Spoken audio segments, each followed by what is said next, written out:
This time I'd like to call the City of Laramie City Council regular meeting to order for Tuesday, November 2nd, 2021. If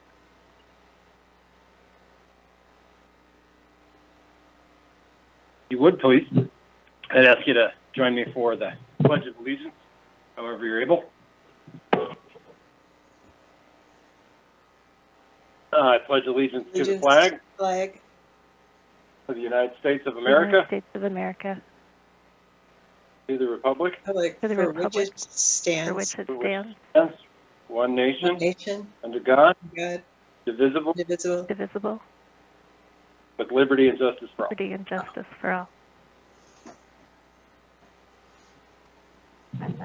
City Clerk, can we have a roll call for the members? Humby. Here. Gabriel. Here. Harrington. Here. O'Doherty. Here. Schmeckel. Here. Schuster. Here. Somerville. Here. Pierce. Here. Weaver. Here. That's 9 present and 0 absent, Your Honor. Thank you, City Clerk. Okay, all members present. Let's now go to public comment on non-agenda items. 30-minute time block with 3 minutes of comment for each speaker, should we have any. Could be that people are here to talk about agenda-related items.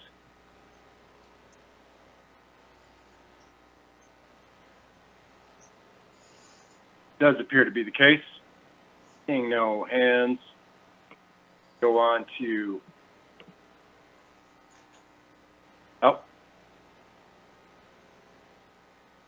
okay, comments on non-agenda items.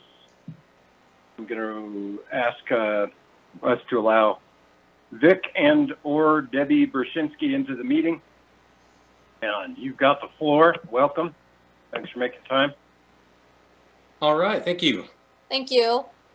Hi, so Vic and I are the 2021 United Way campaign chairs, and I have been a long supporter of United Way, served on the board since 2008. And Vic and I have long time been supporters of United Way, are honored to be counted with the hundreds of other United Way supporters who give, advocate, and volunteer. The 17 United Way agencies supported by they provide many critical services to the people in need, most right here in Albany County. Our nonprofit agencies adapt to ever-changing circumstances to keep delivering essential functions. So some of the services they provide include educating children, supporting seniors, providing safe shelter to women and families, and helping sick access quality medical care. As a result of these services, they aid your neighbors in returning to work, to school, and to the collective life of Albany County. Debbie and I are here tonight to ask for your support as both citizens and leaders in our community to donate to and advocate for United Way of Albany County. You can do this by donating yourselves and also allowing us or other United Way team members to give brief presentations to your city departments, your personal businesses, and allow us to present the benefits and methods of donating to the United Way. Many of you have probably benefited either directly or indirectly from the services of the United Way partners. They provide services to our community and people in need, often when they are at their most critical times in their life. Some of these organizations provide functions that just aren't duplicated anywhere else. And when people have nowhere to turn, they turn to some of our United Way partners. I'd like you to look through our list of partners. When you get a chance, you can go out to the United Way of Albany County website and make the decision to support the United Way of Albany County. Now, more than ever, we need to live united. Thank you. Thank you. Well, thank you both.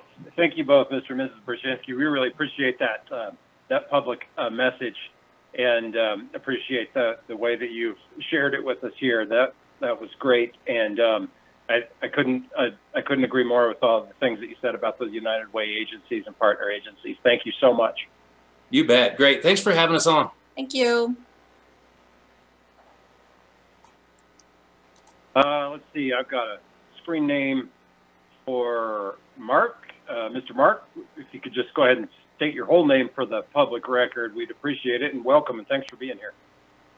Hi, this is Kim Raymond. My spouse is Mark Gunderson. We live at 261 North Cedar Street. And you'll have to forgive me for not knowing this, but is the rezoning of the 260 Pine Street and 259 Fremont Street part of the agenda, or when is the public comment time appropriate for that? That is no problem at all, and I appreciate the question. It will be on the agenda. It's actually the first item on the agenda after we get through a couple of these regular things that we have to do at the beginning of every meeting. So if you just stick around for a few more minutes, there will be a public comment opportunity for that item. Perfect. Thank you. No problem at all. Thank you. So any further public comment on the non-agenda items? And I do very much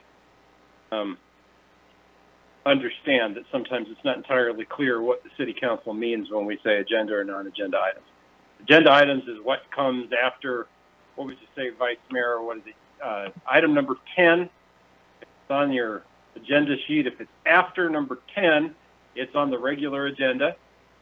Anything below that, if it's before that or not on there after item number 10, then it's not on the agenda, I guess is how I'd explain it. And that would be the time to talk about it now if you want to. You wanted to come up and tell us about your opinions about the University of Wyoming football team and what you think they ought to do, now would be the time to do that, not after item number 10.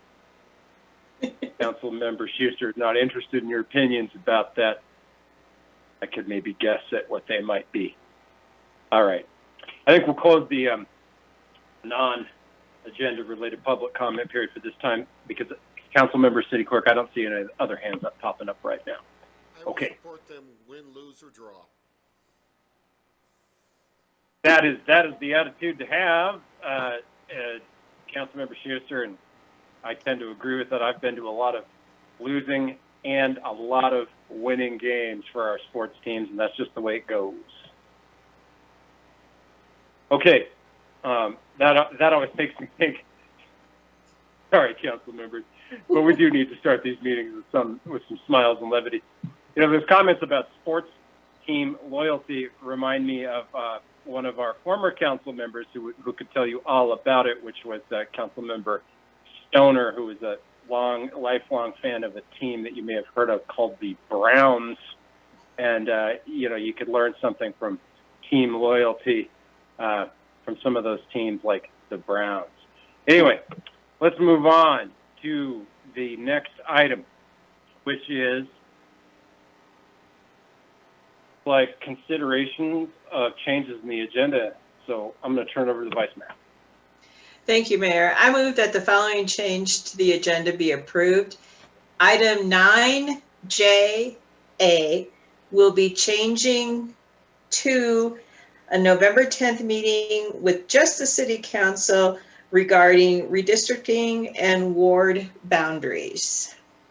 Second. Motion and a second from Councilmember Schuster, I think. Yeah. Two. Okay. We tied.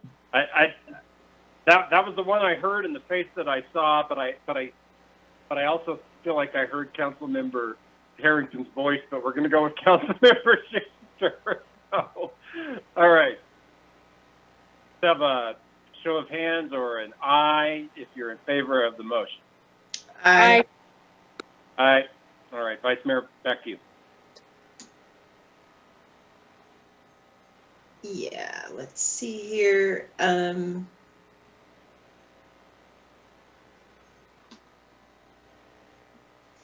Yeah, I move that the agenda be set as changed. Second. Thank you. Motion by Councilmember Somerville. And same sign for approval of this motion. Aye or raising the hand. Aye. Are there any opposed? Thank you. Any opposed? Same sign. Motion carries. All right. Members of the council, I do not see any items for agenda number 6 through 6 C, so I'm going to move to disclosures. Are there any city council members that have any topics or issues? Yep, city clerk. City clerk, you're muted. Thank you, Mayor. I believe the city manager might have some announcements tonight. Oh, announcements. I might have missed announcements. Thank you, city clerk. I apologize, city manager. Please, announcements for us. Thank you, Mayor. We do have two announcements. I'll start with Assistant City Manager with his announcement, and then we have our planner, Matthew Cox, who hope to address council under announcements as well. Oh, okay. All right. Thank you so much, and I apologize. Let's go to Assistant City Manager, I think. Yep, Honorable Mayor, City Council. Thank you for allowing me to pop in and give you a quick announcement. We have scheduled our annual turkey curling event. It is going to be held on Saturday, November 20th at the Laramie Ice and Event Center.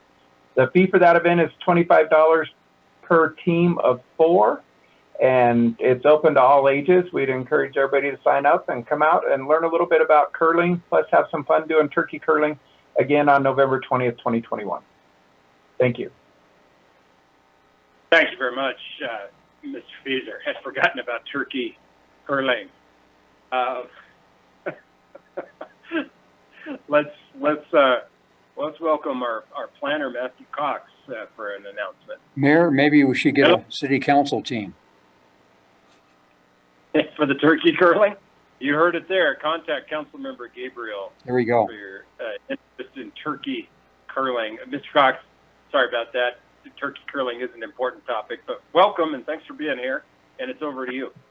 It's the charm of Laramie. Thank you, Mayor and Council. I've heard that most of y'all know this already, but this will be my last council meeting. I have taken another job at the city of Albuquerque for a long-range planning position. And yeah, I just really wanted to say how enjoyable it has been to work with y'all, and as we work to kind of grow this city sustainably, efficiently, equally.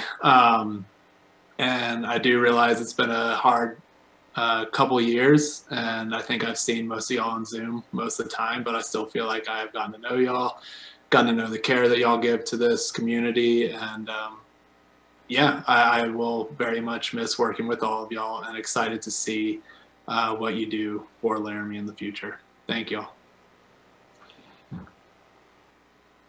Matthew, that's very, very kind. Very, very kind of you to share. You're right. It has been a challenging couple of years, and I'm sure that that goes in both directions for the council and the members of our staff. Really hope that you've enjoyed your time in Laramie. You're getting to see a lot of different parts of the of these great United States in this early side of your career. I'd say you came to us, I think, from, was it North Carolina? Philadelphia. Yeah. Oh, but Philadelphia. I've also lived in North Carolina though too. Okay. Yeah, maybe that might be your home state. I don't remember, but that's interesting, and I think you're gonna bring a lot to your next community, and it's certainly our loss. I won't pretend that this has been a particularly easy time to be a planner in the city of Laramie, and we do appreciate all the hard work that you've done for us very, very much, and we really thank you. And again, it's our loss and their gain, and we wish you the best of luck. I don't know if anybody else has anything I want to share with Matthew, but go ahead. I think it's fine to do that now. Yes, Councilmember Gabriel. Thank you, Mayor. I just wanted to pass along my best wishes for Matthew's success in Albuquerque. I've contacted him quite a few times. He's always gotten right back to me with answers. And so I really appreciate that fact. And I know, as you've talked about, Matthew, that the city and the planning department have been through some tough times here in the past couple of years. And I think you've really held up quite well. So once again, thank you for your service to the city, and best of luck in Albuquerque. Thank you all for the kind words, and we do look forward to introducing you all to the new planner at the next meeting. So Derek won't be alone too long. Good deal. Thanks. That's good news for Mr. Keeney, for the city council, and for the planning department. Matthew, the only other thing I'd say is come back and visit, and bring some green chilies if possible. And, don't forget about us. Drop us a line. Come back sometime. And we really, it's been our pleasure to get to work with you and get to know you a little bit. Your professionalism has always been well above par, and we have appreciated that. Thanks y'all so much. Yeah, and we'll see you in a little bit as well. You betcha. You betcha. Yep, we still have some work to do. You're right. Okay. City Manager, I think those were the two announcements that you mentioned. I don't know if we had any more. Okay. None, Mayor. All right. Okay. All right. So that takes us to the next item, number 7, disclosures by city council members. Are there any city council members that have anything we'd like to disclose about anything forthcoming on the agenda this evening? Seeing none. Vice Mayor. Thank you, Mayor. I move that the consent agenda be approved and that each specific action on the consent agenda be approved as indicated. Second. The motion and a second by Councilmember Harrington, and we'll go to the city clerk for a roll call vote. Humby, Yes. Gabriel, Yes. Harrington, Yes. O'Doherty, Yes. Schmeckel, Yes. Schuster, Yes. Somerville, Yes. Pierce, Yes. Weaver. Yes. That's 9 yeses and 0 nos, Your Honor. Thank you. That motion carries.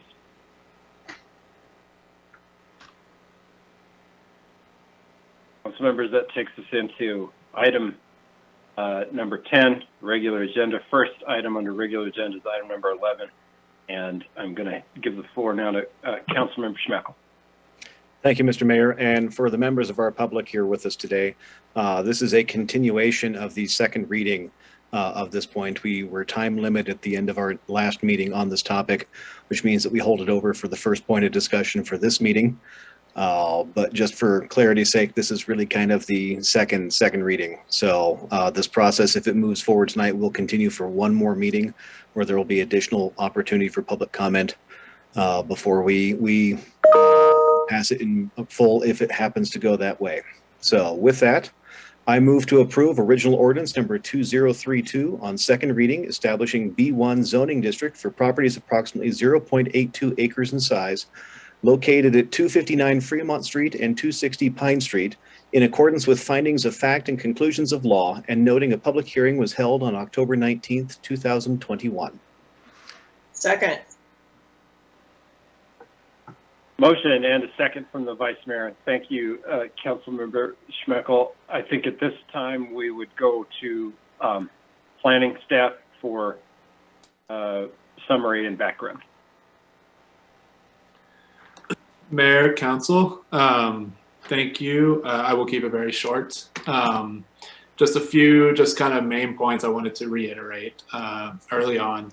A reminder for just the public that, and the council, just because I think the conversation has revolved around the one vacant lot in this application, that this zoning amendment is also for the Spiegelberg property where they currently have their offices at 259 Fremont Street as well.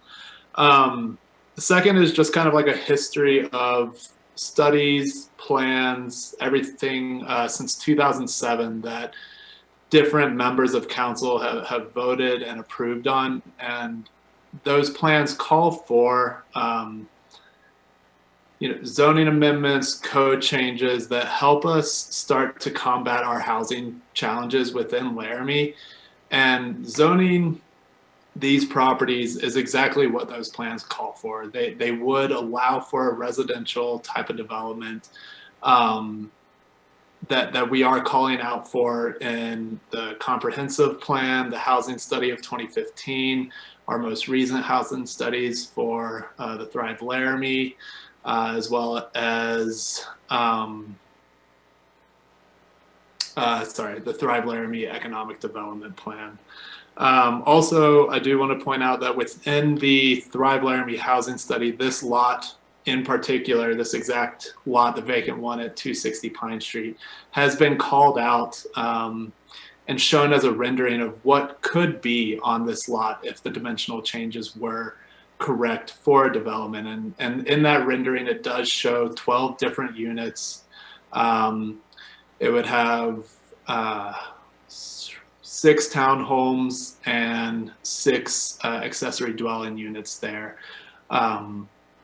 of which the B1 district would be able to get closer to that style of development than the current R2 zoning would allow, which would allow for only possibly up to 4 units, even if the lot is split into 2. It would only allow for 2 units on each lot.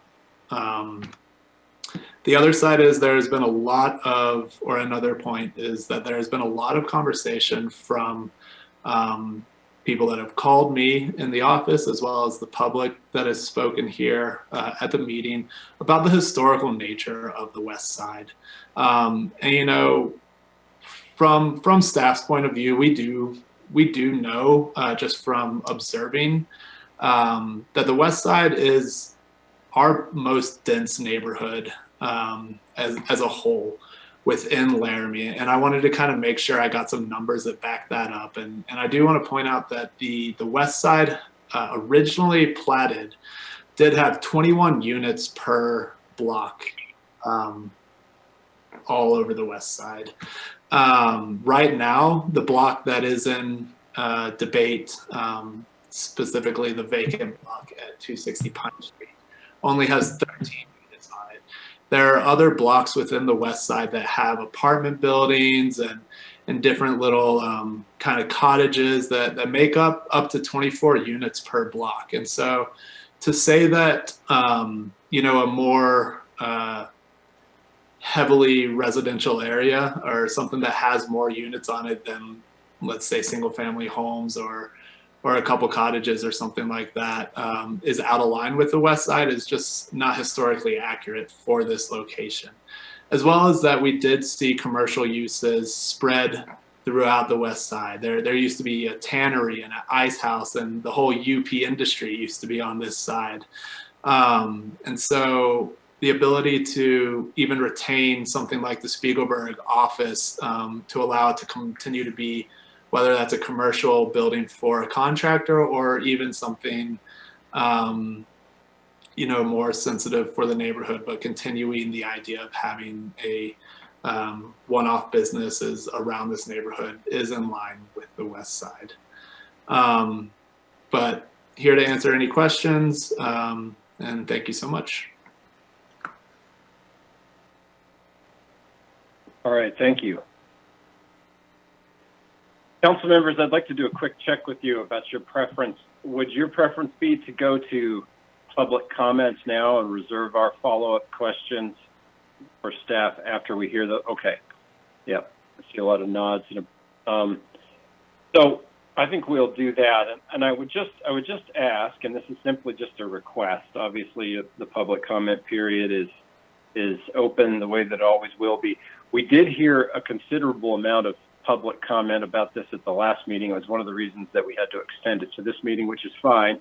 My request is simply that we try to have an emphasis on new information or new commentary on this, and maybe stick to more a summary of concerns from the previous public comment. Now, that's just a request. Obviously, the City Council cannot force you to limit your comments 3 minutes per person on this item, but we'd like to maybe try to hear more of a summary of concerns or a discussion of maybe some new opinions or new information on this, if possible. And that's simply just a polite request from the council. At this time, we'll go ahead and open up the public comment period and invite you to join us with your views on the topic.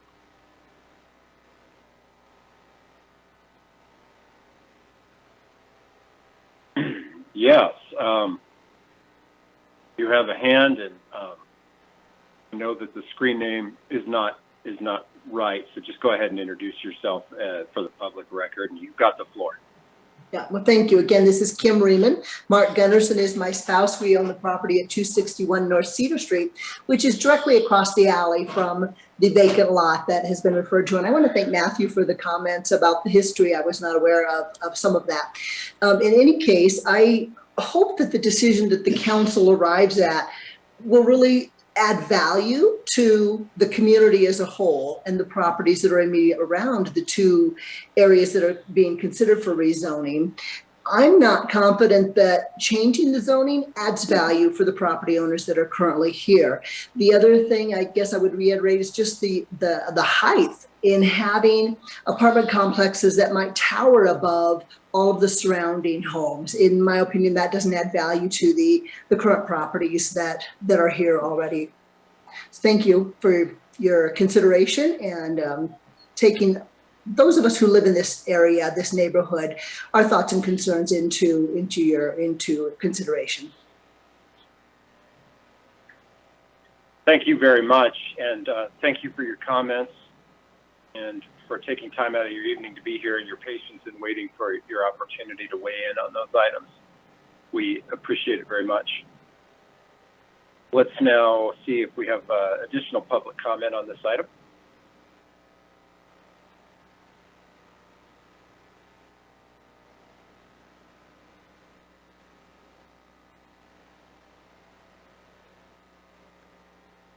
I'd like to welcome Mr. Miller into the meeting and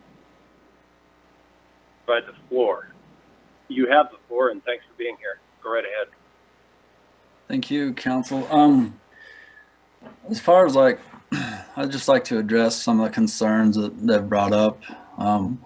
One being traffic. You know, I've worked in that area quite a bit throughout, and I'm there the whole day, and so I'm able to observe, you know, traffic issues throughout the whole day. You know, traffic, in all the times I've been working in that area, I've never really seen much traffic. I don't really think that's a real concern. The other thing is parking. You know, when you drive around that area, nobody's even using the opposite street parking for the most part, especially around my two lots that usually people do park in front of empty lots. The other thing is like the height. The height really isn't an issue because as it is right now, I can build to 40 feet tall. In a B1, it's going to be 50 feet tall. But as far as what I can do, as far as what, you know, the square footage of the lots and stuff is, that I wouldn't even be able to do a building over 40 foot tall, let alone 50. And so I don't really see that being an issue either. Anyways, that's my thoughts on that, and thank you for your consideration. Thank you, Mr. Miller, and for those comments, and also your taking time to be with us this evening to share your views on it. We appreciate it. City Clerk, I think we still have a hand up. I'm not sure if this is Ms. Ryman or Mr. Gunderson. Either way, we'll go ahead and recognize them and allow them into the meeting. And you've got the floor. Thank you, Mayor. This is Mark Gunderson, and I am Kim Reeman's spouse. And we do live directly to the west of the vacant lot. And I would love to see neighbors in there. You know, I think they've done a beautiful job with the duplexes that they've built down the street. Very happy with those. Would like the council to consider keeping this more of owner occupancy area. We seem to get a lot better care out of owner occupancy than we do out of rental units in the area. And I would very much appreciate that. You know, we work very hard to keep our place up. All our neighbors do. And I I would appreciate if you would stick with that, at least in those 2 lots. Thank you. Thank you very much, and also thank you for taking time to be here and share your comments. Public comment's still open, so we're going to see if there's any other views. And members of the public, I did not mean to dissuade you from comments with my introduction to public comment. Just feel free to make your comments. Just try to kind of hew closer to what that request was. You're certainly able to make whatever comments you'd like.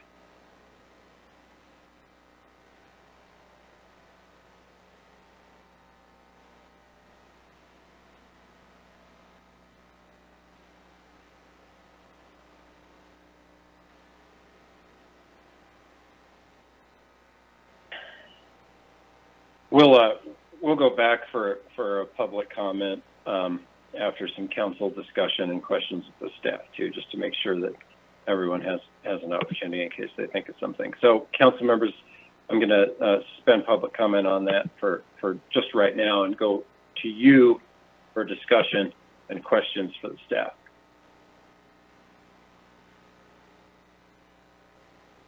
Councilmember Harrington.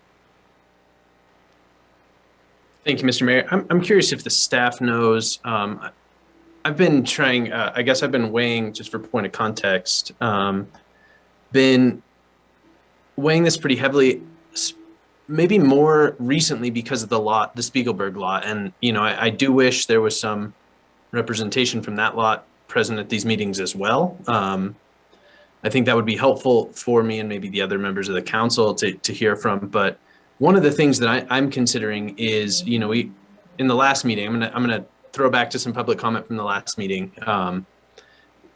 We heard a little bit about property value, and my assumption, and so I'm hoping for some feedback from staff on this, but my assumption is that if we are not rezoning that Spiegelberg building, that it's likely that building will, as it fades out of its current use as a construction company, it to me feels unlikely that another construction company will move in there, given that there's sort of like a trend away from the large building for a construction company.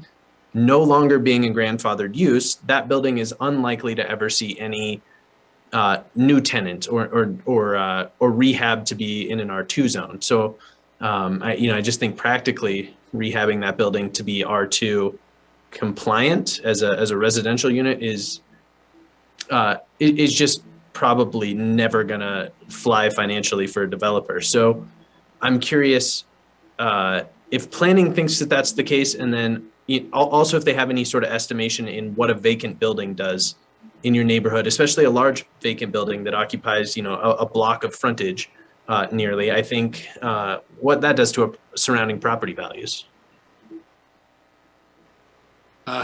Mayor, council, I'll try my best. If you'd like to give that a shot, go right ahead. Yeah, sorry, Mayor. That's a whole lot. All right. I guess I'll address it starting at the back with the idea of a vacant lot in a neighborhood.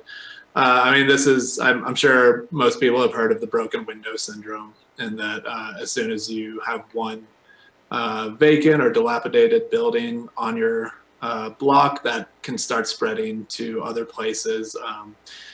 If you read anything around what that can do for crime rates with the lack of passive surveillance on a block, you know, that's basically you see the crime rates can start jumping. And so we really try and avoid having any vacant buildings around the city. As far as like exact monetary value, I can't speak exact to that.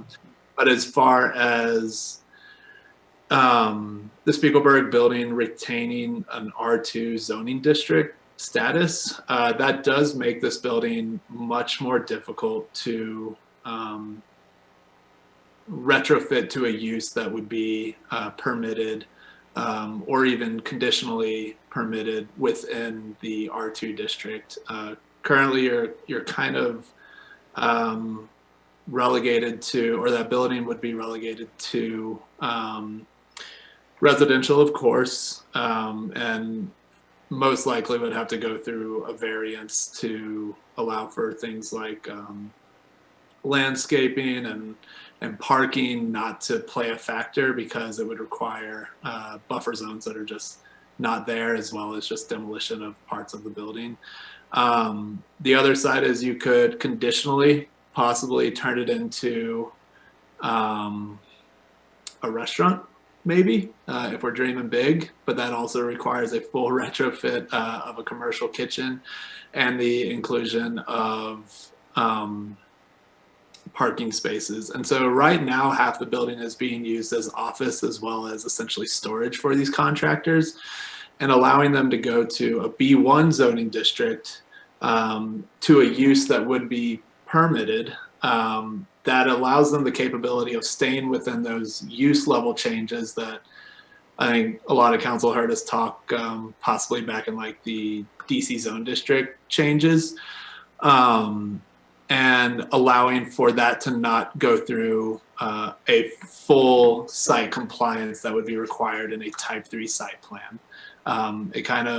It just opens the door for more uses in that kind of realm that it's already being used as, not triggering a ton of improvements. So that's really how the zone district works in that area, and then, or for that building in particular. But was there another part of the question? Sorry.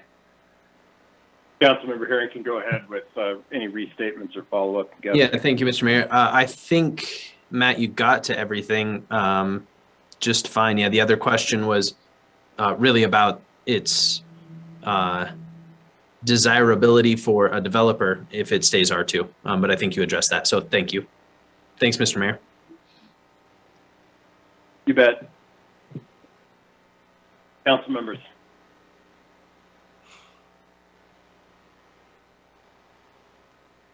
I think we'll go questions or comments at this time.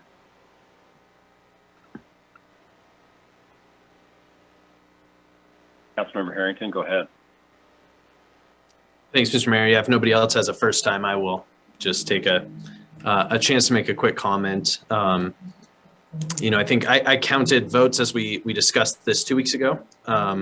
And I think it's important to remind the public that because of the amount of feedback from the public, it does require a higher threshold from council that I'm not so sure that we clear on third reading. But I will say that my fear is given sort of this, I mean, we're talking about 10 feet difference in height between in this rezoning.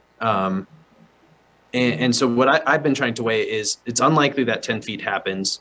And the public has an opportunity to comment on it. And I think, to me, that's where this really hinges. The decision really hinges on, right now, the developer can build anything that fits in R2, which is limited and is not going to be 50 feet tall.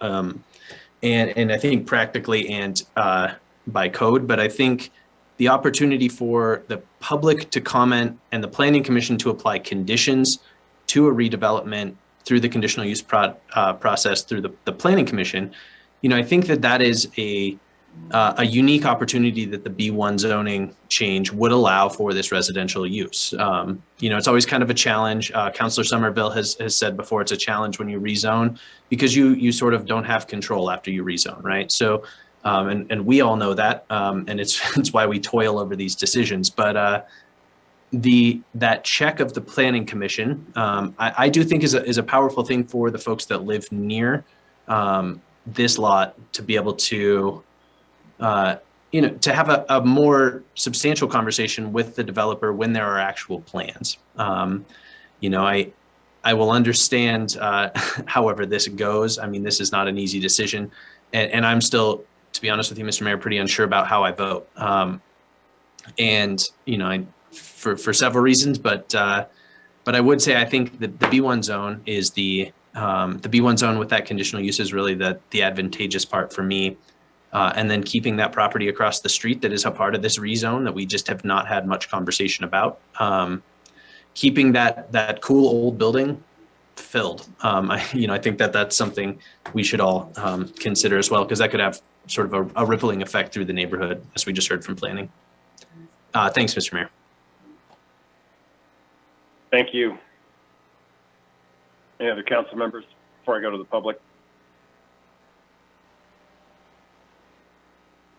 Public comment open again for this item, if there are any further comments.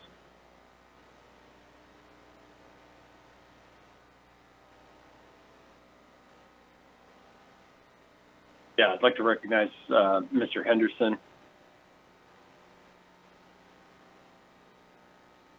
You've got the floor. Please introduce yourself for the record, if you would, please. You do have the floor, and thank you for being here. My name is Eric Henderson, and I'm the owner at 168 North Pine Street. I reside in this location, and I'd first like to respond to comments from Mr. Miller regarding traffic. If Matt Cox's count of 13 units on the current block of your resident is accurate, if that development number is accurate, and the 16 or 17 unit possibility would add to that 13 units and would absolutely increase traffic, as 30 total units would be greater than the originally designed 24 units. So you'd absolutely have increased traffic, and with increased traffic comes all that comes with that. I would say, in all candor, given the elimination of the viaduct, I would say no traffic will be relative to what we knew at that time. So in all fairness, maybe that's a wash, but it's certainly more comfortable with 24 units in the neighborhood as opposed to 6 additional at 30. And that would be permitted by the change if this indeed passes. As far as opposite street use, I feel that that's a non-relative issue, as street utilization on after development is really what will take the future concern. And in all candor, there'll be a greater street use entirely, giving potentially 30 units in that block, in that city block. The height, I don't know that strikes fear in anybody's heart, but 40 feet tall is allowed now. You're not losing that much in 50 feet. 10 feet you give up by the property you purchased. You knew the zoning at the time, and I respectfully hope that it stays. Regarding the Spiegelberg lot, the genie's out of the box. You were grandfathered to use this to a profitable end through more than 40 years of business operation, grandfathered as zoned. And I'm not a naysayer to the development of the property in very unique, very dynamic ways. In fact, to my amazement, apparently there's 3 plans that are already in the works with respect to this. So it's not such a concern, even if it doesn't change zoning in terms of a brewery. And so I don't know that traffic is going to be accommodated by parking, but I don't know what they would do with their entire lot. So again, it remains to be seen without plans and so forth. That's certainly a care. As far as broken window syndrome, if you have seen this particular property, there's minimal glass. This is truly a brick building and a sheet metal lumber storage area. I'm not sure about the fear of crime rate, as residents in this area are very attentive and home frequently. as we live here, that's an observation that I would share with City Council and appreciate the consideration. I don't. Mr. Henderson, I have to ask you to wrap it up here. Go ahead.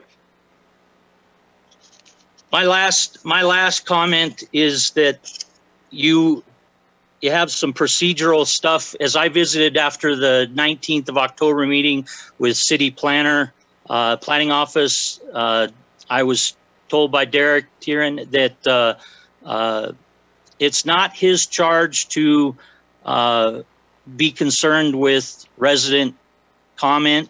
Essentially, it's not a neutral position, because I expressed a concern that Matt Cox in the October 19th issued a concern that Matt Miller would be or Mr. Miller would be present at a future postponement date.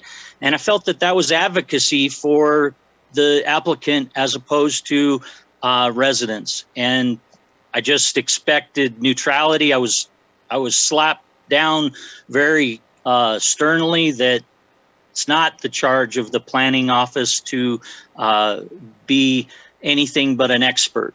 And our experts clearly are not neutral and are development friendly. That's gravely concerning to me with respect to a master plan or a comprehensive plan and zoning currently. The lack of any response from a October 7th email that I wrote to all of you in City Council, I just expected an elected office would have at least an acknowledgement of receipt. And in doing that, I really hope we're not getting railroaded, and I do appreciate the conduction of this meeting, and I thank you for your time. Thank you. Thank you for your comments. I appreciate you making time to be here this evening, holding the public comment open, and then we'll go to some follow-up on comments before we get to the vote. I'd like to recognize, well, it based on previous experience, it's either Mr. Gunnarsson or Ms. Ryman, so we'll go ahead and allow them into the meeting. Just let us know who we're hearing from for the public record. And I'd ask you to, please try to keep it to the minimum time. Certainly, thank you. This is Kim Raymond again. And, certainly it's not in anyone's best interest to have a vacant building, and nobody wants that to happen around here. So whatever development could happen with that increases just the vibrancy and the health of the neighborhood would be very welcome. I just hope that whatever happens with both of these lots is done in a way that does consider the concerns of the neighbors and those of us that live in the neighborhood. So thank you for that. Thank you. And thank you for your comments and also for your time that you've taken to be here this evening. I'd like to recognize Mr. Miller, allow Mr. Miller into the meeting, and you have the floor. Sorry, I didn't know if I could speak twice or not, but. Yes, we're going to go for it. We're going to go for it. Go ahead, Mr. Miller. Okay. I just wanted to say, just on the last few comments, that, I do understand that it will increase traffic, but what I was meaning by the traffic and stuff is, due to the current traffic being so low, the roads and stuff can definitely handle the traffic, and I don't think it would be a problem just adding a few units there. The other thing I'd like to say is the planners are not just on my side. The planners, I've been on, planning and zoning committees before, and I understand what it's like when you're given as a city a directive, the city wants to go a certain way and they have to help make that happen. The city has paid for studies, and these studies have said that the city needs more housing like what I plan to do. And because of this, they have told me what I can and can't do according to the laws and the rules. They have not tried to sidestep anything. And so to say that the planners are against the residents, I think is unfair to them. I just wanted to note that. So thank you. Thank you, Mr. Miller. For the public comments.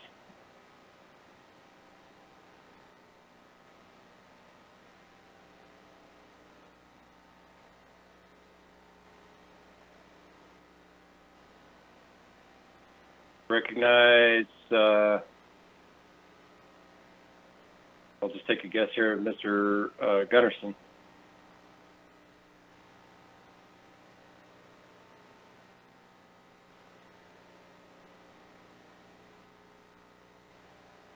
City Clerk, I have that hand raised for, I think it's probably Mr. Gunnarsson. Oh, it's Mr. Henderson. Okay, let's well, that's all right. We'll get to everyone. Keep your hand up, and we'll get to you. All right, Mr. Gunnarsson. This is Mark Gunnarsson again, and I'd just like to point out to the council, and I'm sure they're aware of this, but it's possible that the sundial acreage is in the process of planning to create quite a few housing units and possibility for things to come. And so if there's truly a housing shortage, which I don't doubt that there is, and especially affordable housing, that's going to address a lot of the issues that the studies have showed that are out there. Thank you. Thank you very much.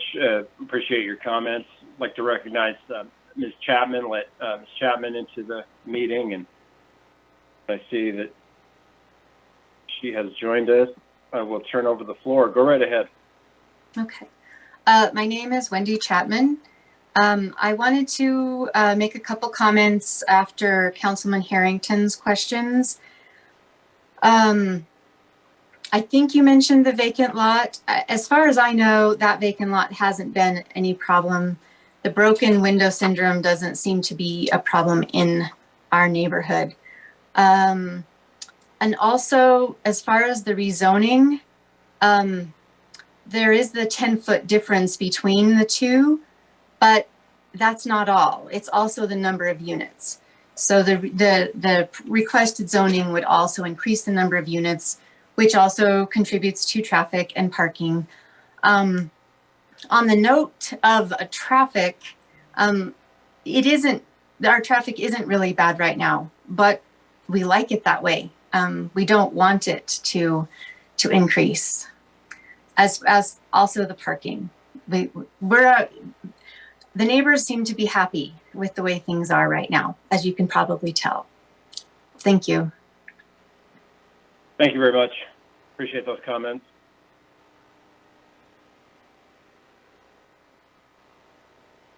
And the public comment is open. If you'd like to speak again, the council is certainly willing to hear it. We just make that request for brevity and summary statements, because I do think we would like to get back into some council discussion about this and shortly to a vote.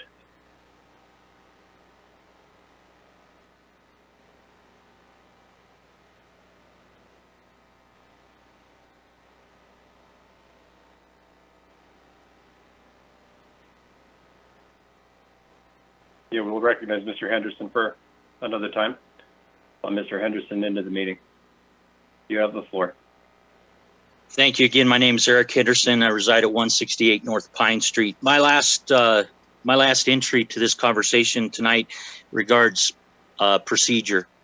In visiting my house between October 19th and tonight's meeting on a Friday, Public Works represented themselves as Public Works, 2 employees, one at the water shutoff at the edge of the property, and one without any notice going onto my property, seemingly no emergency per se, but reportedly to check the stop valve locations and so forth, which I would assume is available information in the planning office with engineering documents. But nevertheless, I would tell given the nature of everything going on, if you're going to go onto somebody's property and pour water that I pay for out in order to further a study or a development that's coming about, I don't know if it is or it isn't, but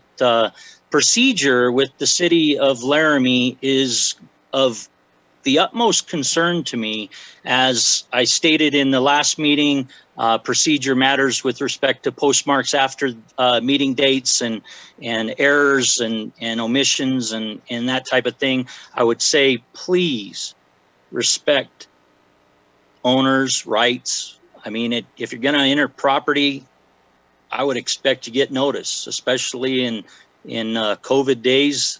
I would really appreciate that consideration.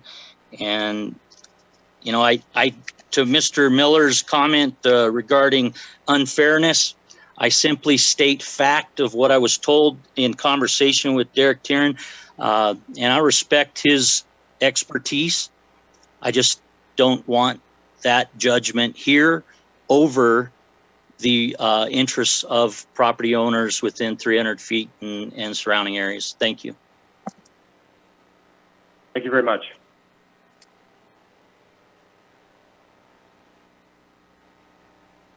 Make sure that we wrap up public comment, and then we'll go back to staff and council.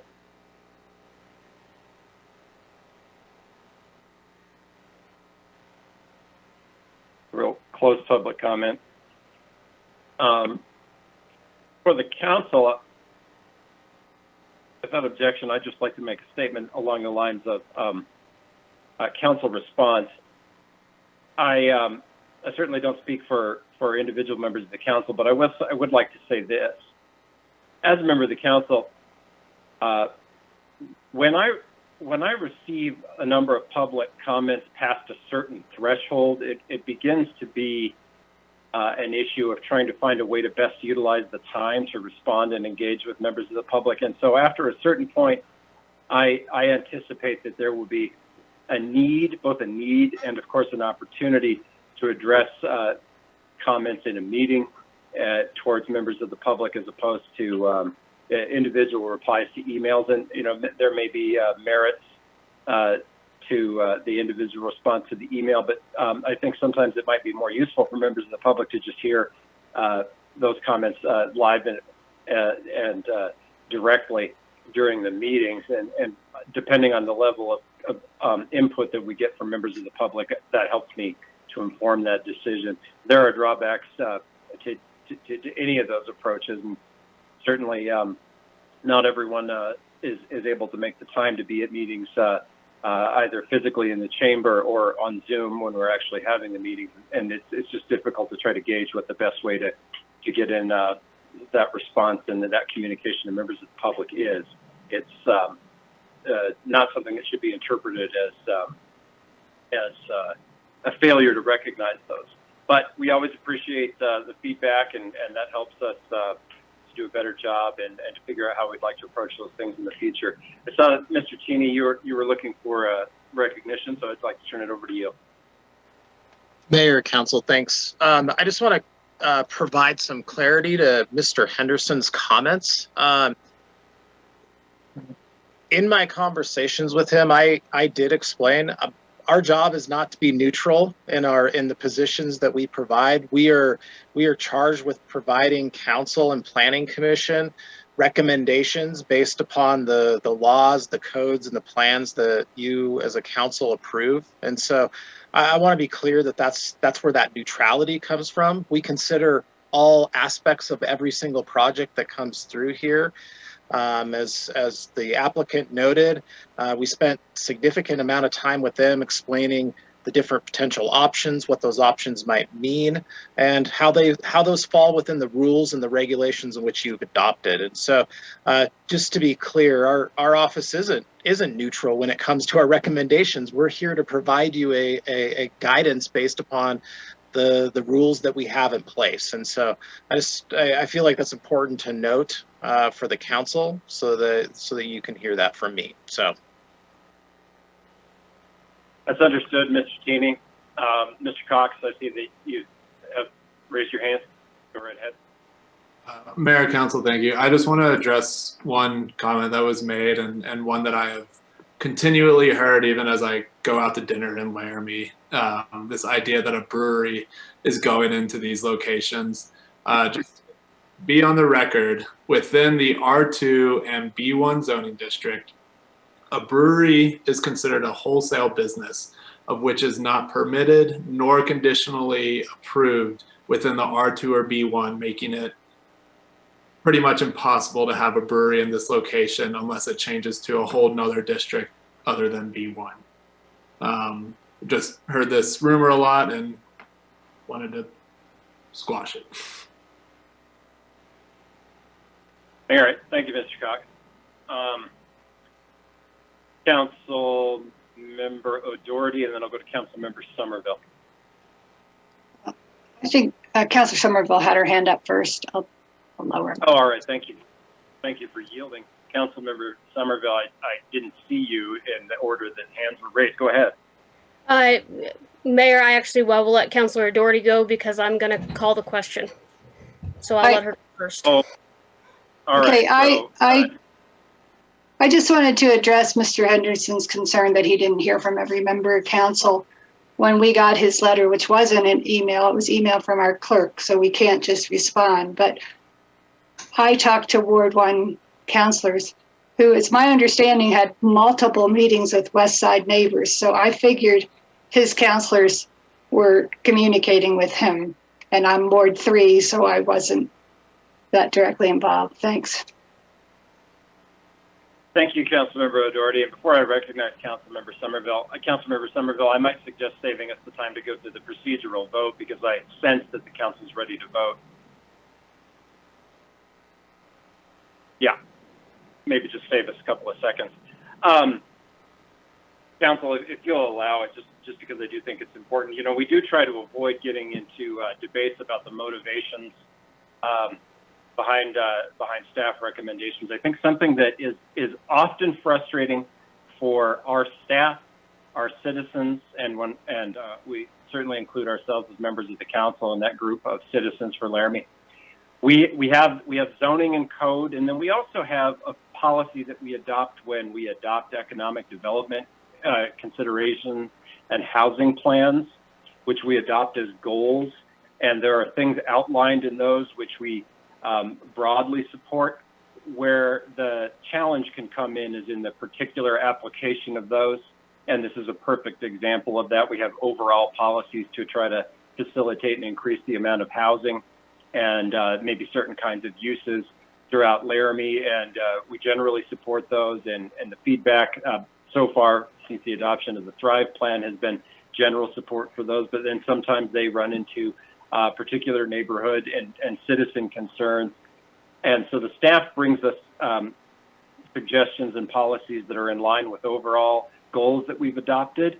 But as I say, and I don't mean to be repetitive, sometimes where the rubber meets the road is when we enter into some of these challenging conversations. So the staff is seeking to bring us proposals that fit into large overall goals, but sometimes the concerns of individual neighborhoods and residents don't fit within the framework of the overall goals for a specific project. And it's just a tough challenge for local government. It's never going to go away. And we just try to make sure that the public process is thorough and there's significant opportunity to either talk to the council or the planning commission or the staff or all of the above when we consider these things. That's why the process unfolds the way it does. It's imperfect, but it's not designed to silence anyone or remove anyone's opportunity for input. We do try to make sure that happens in council. I appreciate your patience for allowing me to make that statement. I don't think I've said anything you wouldn't agree with. City Clerk, can we have a roll call vote on this item? Humby. No. Gabriel. No. Harrington. No. O'Doherty. No. Schmeckel. Yes. Schuster. Yes. Somerville. No. Pierce.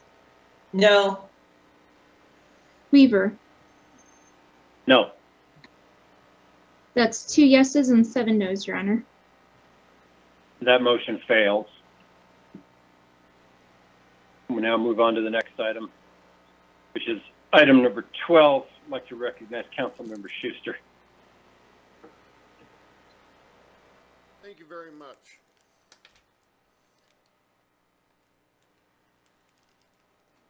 title of this is Award of a Bid, Public Works Department, Utility Division, Unit 353 dump truck with trade-in. I move to approve the award of the bid to Unit 353 dump truck with trade-in to McCandless Truck Center, Cheyenne, Wyoming, in the total amount of $131,810.34, and authorize the mayor and city clerk to sign. Second. Second from Councilmember Somerville. I see that we've got Mr. Webb from Public Works here. I'd like to turn it over to him for the background on the item. Mr. Webb. Yeah, Honorable Mayor, City Council, our current Unit 353 is a dump truck that is about 9 years old. So when we get this new unit in, it'll be about 10 years old. We've been talking about those long lead times on deliveries lately, and this one is the same. It's over a year out. But we went out to bid. We got 3 bids in. McCandless was not the low bidder, but they were the low responsive bidder. And as what that means is that they were the lowest bidder that fully complied with all the specifications and bid requirements. We have purchased from McCandless before. They've been good to work with. And so staff is recommending City Council accept the McCandless truck bid for this dump truck. Thank you very much, Mr. Webb. Questions from the council? Let's see if there's public comment on the purchase of the truck.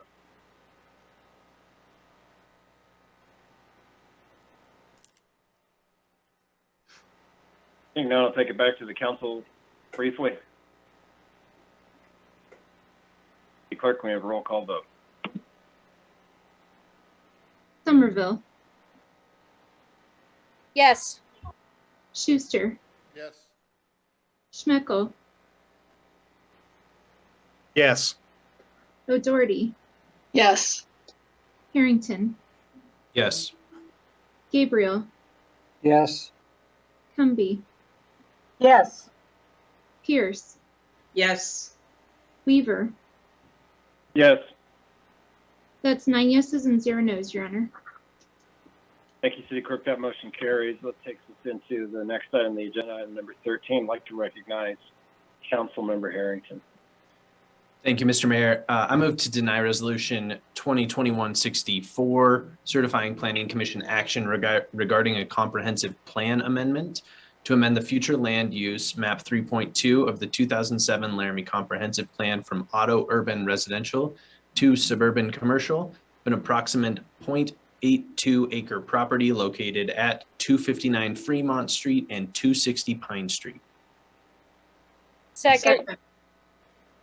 Motion and a second from Councilmember Somerville. Point of procedure, I think that the council action on the agenda from 2 items ago renders this motion moot, Councilmember Harrington, which is why your motion is to deny. Correct. But we'll turn it over to staff for any additional background on the item or correction on the chair's interpretation of the motion. Mayor, Council, we're all good to go from here. Go to, thank you, Mr. Cox. I think that I think council was tracking, but it's good for us to kind of make a statement as to why the motions are made the way they are when we need to. All right, let's see if there's any public comment.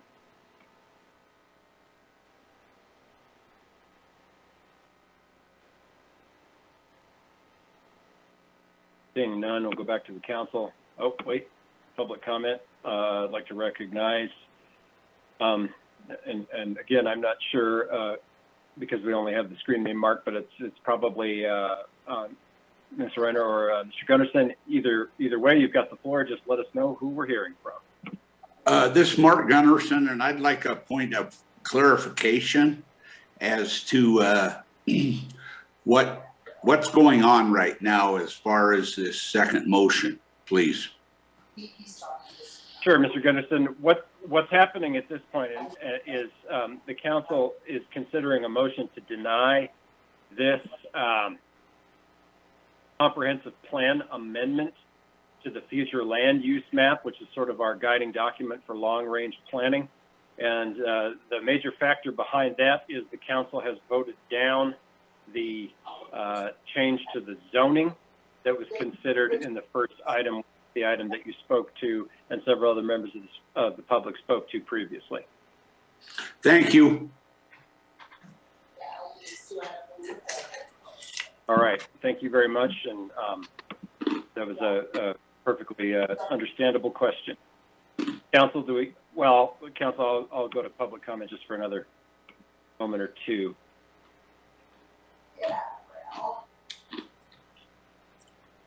And seeing no further public comment.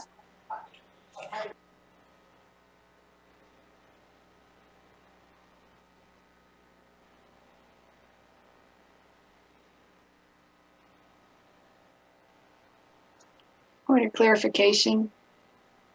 Councilmember O'Doherty.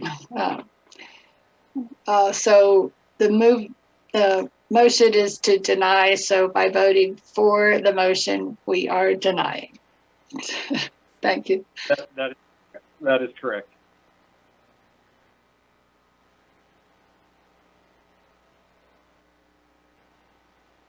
Other follow-up, council members.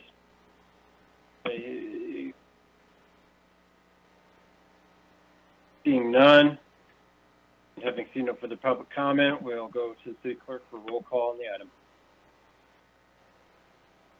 Humby. Yes. Harrington.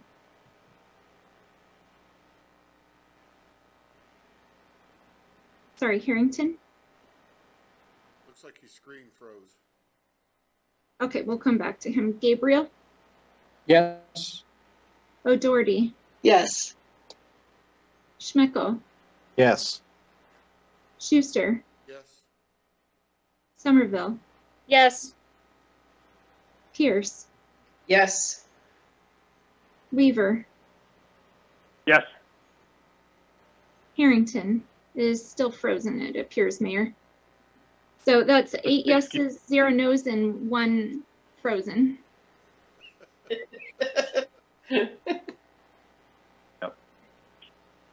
All right, so that motion carries. Councilmember Harrington, the motion carries. That takes us into item number 14. I'd like to call on Councilmember O'Doherty.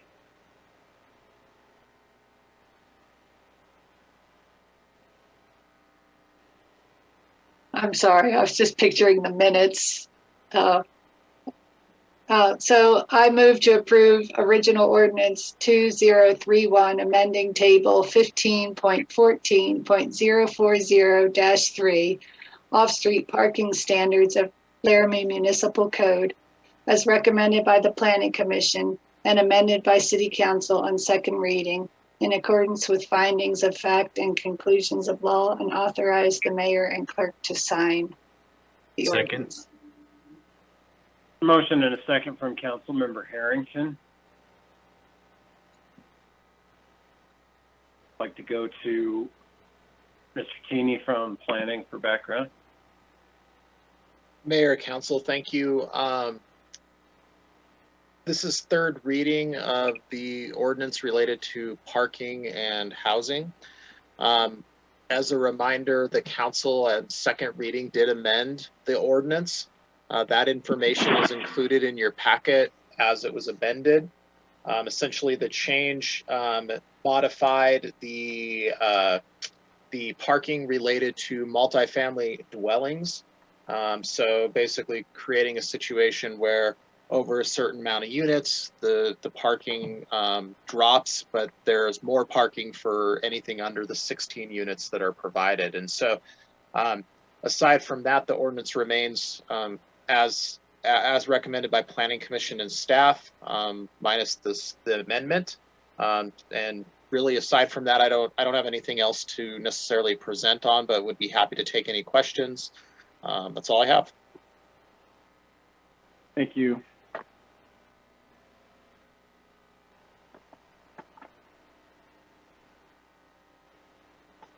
Council, your chair is going to have to ask for a point of personal privilege, and I'm going to need to turn it over to the vice mayor for chairing the meeting for a few moments, if she's able. Okay, let's go to any questions by council members. I don't see any hands raised. Am I missing? I don't see anybody. How about if we bring in Mr. Glass to make his public comment? He's got his hand raised. Thank you, Madam Vice Mayor and members of council. I've reviewed the revised ordinance, and unfortunately, I have to say that as it stands, it's simply unrealistic. It would still cause major problems as written, so I would urge you, before you pass this, to amend it. In my experience, managing my family's rental properties for more than 25 years, it is highly unusual for an adult resident of Laramie, even if that person is married, not to own a car. Right now, we currently have not a single adult tenant who does not have one. We did have one for a few years, and he got a car. We also have several individual tenants who have multiple vehicles. It's also important to note that roommate situations are extremely common in Laramie, as are couples occupying a one-bedroom unit. And so given this, it makes no sense to require only a single parking space or even 1.5 spaces for a 2 or 3 bedroom unit. That's just not realistic. It doesn't comport with just the data that we have on how many vehicles and how many our people have and how many parking spaces they need. If you look at the actual numbers, in our family's experience, I went ahead and tallied this. We have 1.3 cars per bedroom for our units, and this doesn't vary. And this doesn't vary with the total number of units in the building because there are several different buildings. Now, the amendment that you adopted last week requires 1 space per unit, plus at most an additional 8 spaces as the development has 16 units or more, and some of them are 2 bedrooms or 3 bedrooms. The problem is, if you just work this out on the back of a napkin, the best case in a 16-unit development, and that's a magic number, that's the one where you have the best case, it makes for 1.5 spaces per unit, even if they're 3-bedroom units. And it's less than that in every other case. It's also worth noting that bathrooms are expensive to build, so developers, if they're looking to maximize their profits, tend to build 2-bedroom, 1-bath units to hit that sweet spot. And this would leave a shortfall of at least half a space per unit, best case. The ordinance as written also gives builders an incentive to create sprawl by building big buildings with lots of units, because above 16 units, the requirement to provide more parking goes down and down and down percentage-wise. If you develop affordable housing unit for families with 2 or 3 bedrooms per unit, you're guaranteed to fall short on parking if the developer is doing something which is exactly the kind of housing that you favor having developed. So my recommendation is, after looking over again the statistics for our own rentals, that you require at least 1.25 spaces per bedroom, rounded up to the next whole number, regardless of the size of the development, and not try to have a magic number like 16 for this. Anything else, and you're going to have serious overflow of cars and other vehicles onto the street. Laramie is not going to be an attractive place to live, and we'll be skimping on the basics because parking is basic infrastructure. So that would be my recommendation for an amendment. I don't know if anyone's willing to bring it forward, but that we go to 1.25 spaces per bedroom, which I think would average out to about the minimum that we need. This could still wind up being less than we had originally. Maybe it will allow a little more room for the buildings, but we need at least this much, or we are really skimping on the parking that we need. Thank you very much. Okay, thank you, Mr. Glass. Nancy, could you go ahead and bring in Mark, please? Yeah, I would like to echo Mr. Glass's concern. Lived in Laramie for 64 years, in Wyoming, of course, 64 years. We're not a very friendly community for public transportation. What's here is I very well appreciate and do use, but most of all of our students and renters that show up here have at least one vehicle, if not two. It's a way of life in Wyoming. I live that way myself. So I think it's very important that we maintain our parking standards to the highest level. So I would encourage the council to maintain the parking levels that we have. Thank you. Thank you, Mr. Gunderson. Do we have any other public comments? Not seeing any hands raised. Do we have any comments, last comments from council before we go to vote?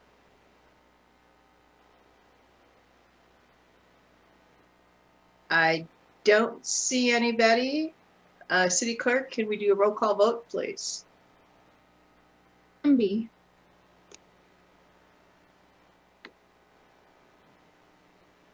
No. Harrington. Yes. Schmeckel. Yes. Somerville. Yes.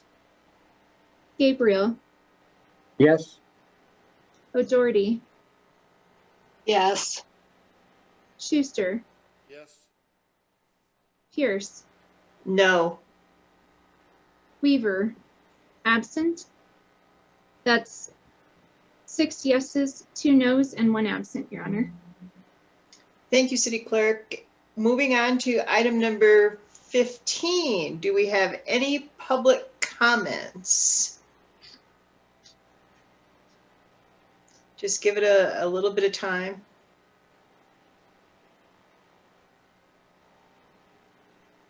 I don't see any. How about item number 16? Do we have any consideration for council work topics, work sessions? I see Councilor O'Doherty. Go ahead.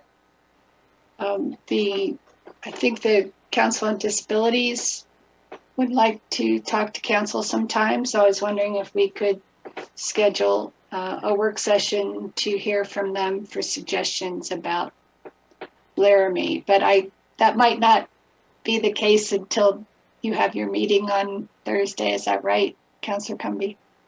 Maybe I'm premature.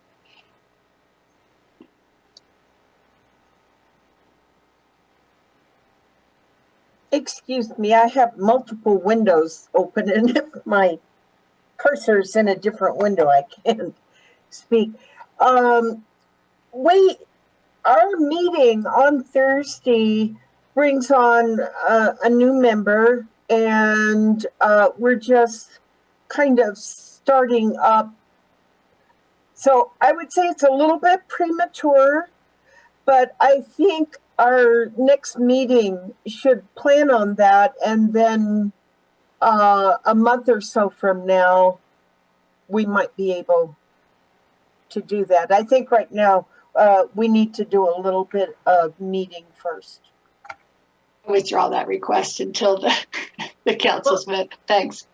I think, not to interrupt you, but I think we can get it on the calendar because it's not going to happen tomorrow, right? So. Yeah, I think 2 months down, if you give us 2 months, I think that would be a fruitful time, that we would be prepared to have a work session and to consider various suggestions. Yeah, thank you, Councilor Cumby. It sounds to me like we have support. Possibly we'll just target, with the holiday season coming up, we'll try to target January, February, because I know sometimes things end up on our agenda in work sessions. So that's been noted. So thank you. Councilor Somerville. Thank you, my Vice Mayor. So I want to request to add to the work session topics the overlay district for the West Side neighborhood that was discussed heavily by the 3 Ward 1 councilors. But I want to put a caveat on that. It seems after talking to staff and some of the neighbors, it seems imperative that the staff and probably the 3 Ward 1 council members have some meetings with the West Side League of Neighbors and the West Side residents to really determine if that's something that they want. We need some education before we move forward. So I would caveat that with permission for the council members and the staff, as the staff is able to have some meetings, and then probably delay that work session coming to council for 4 to 6 months, probably late next spring. It appears that you've got support for that, working it out and targeting that date. Does anybody else have a topic for? Go ahead, City Clerk. I'm sorry, I didn't see the second on that one. Can I? Okay, thank you. Thanks.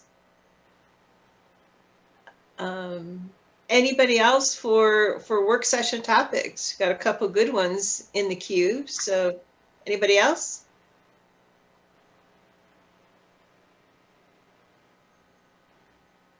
Don't see anybody.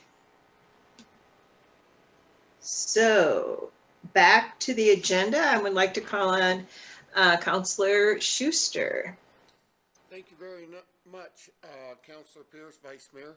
I removed that the council adjourn to executive session regarding litigation, Wyoming State Statute 16-4-405, small letter A, Roman numeral 3, land negotiations, Wyoming State Statute 16-4-405, small letter A, Roman numeral 7, and personnel, Wyoming State Statute 16-4-405, small letter A, Roman numeral 10. Do I have a second? Second. I heard Councilor Cumby first. So a second by Councilor Cumby. So we are adjourned to executive session. Thank you.